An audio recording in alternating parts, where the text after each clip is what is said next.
والذين لا يشهدون الزور وإذا مروا باللغو مروا كراما.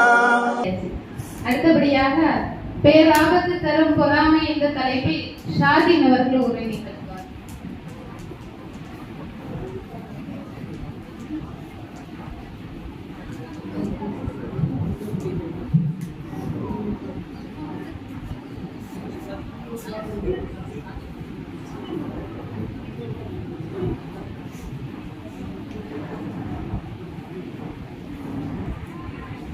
أعوذ بالله من الشيطان الرجيم بسم الله الرحمن الرحيم إن الحمد لله نحمده ونستعينه ونستغفره ونعوذ بالله من شرور أنفسنا ومن سيئات أعمالنا ومن يهده الله فلا مضل له ومن يضلل فلا هادي له وأشهد أن لا إله إلا الله وحده لا شريك له وأشهد أن محمدا عبده ورسوله أما بعد يا أيها الذين آمنوا اتقوا الله حق تقاته تموتون وإلا أنتم مسلمون يا أيها الناس اتقوا الذي ربكم ونفس واحدة وخلق منها زوجها وبث منهما رجالا كثيرا ونساء واتقوا الله الذي تساءلون به والأرحام إن الله كان عليكم رقيبا.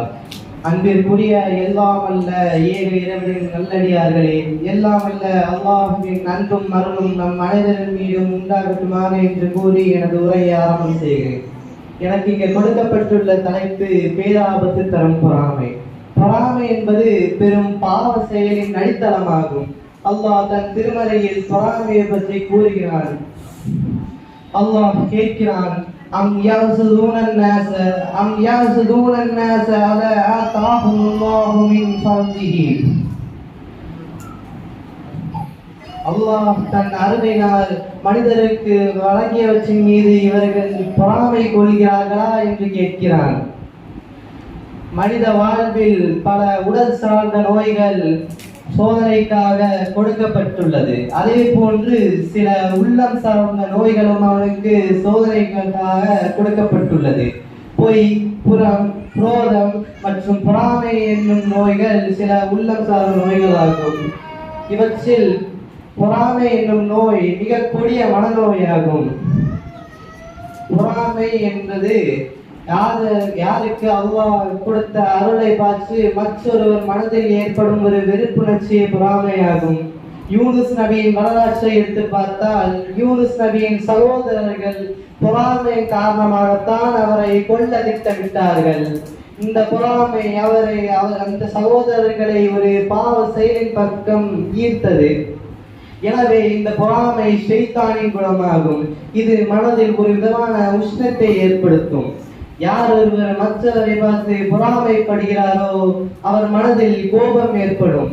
நபி ஸல்லல்லாஹு அலைஹி வஸல்லம் அவர்கள் கூறினார்கள், உங்களுக்கு கோபம் ஏற்பட்டால் தண்ணீர் அருந்துங்கள், அது கோபத்தை தணிக்கும் என்றார்கள். மேலும் நபி ஸல்லல்லாஹு அலைஹி வஸல்லம் அவர்கள் பொறாமை பற்றி கூறும்போது, இரண்டு பேரை தவிர வேறெவரையும் பார்த்து நீங்கள் பொறாமைப்படுவதற்கு அனுமதி இல்லை என்றார்கள். முதலாவதாக, அல்லாஹ் சிலருக்கு வழங்கிய மார்க்க ஞானத்தை அவர்கள் இரவு பகலாக அல்லாஹ்வின் பாதையில் அவர் நேரத்தை செலவிட்டால் அவரை பார்த்து பொறாமை கொள்ளலாம். மேலும் அல்லாஹ் சிலருக்கு வழங்கிய பொருட்செல்வத்தை அவர் இரவு பகலாக அல்லாஹ்வின் பாதையில் செலவிட்டால் அவரை பார்த்து பொறாமை கொள்ளலாம். இந்த பொறாமைக்கு அரபில் கிஃப்தா என்று பெயர் உண்டு. கிஃப்தா என்றால் பிறரிடம் இருப்பது தனக்கும் வேண்டும் என்று ஆசைப்படுவதுதான். பிறர் மீது பொறாமைப்படாமல் பொறாமையின் விளைவுகளில் இருந்து பாதுகாப்பு தேடி ஈருலகிலும் வெற்றி பெறுவோமாக என்று கூறி எனது உரையை நிறைவு செய்கிறேன். அஸ்ஸலாமு அலைக்கும் வரஹ்மத்துல்லாஹி வபரகாத்துஹு.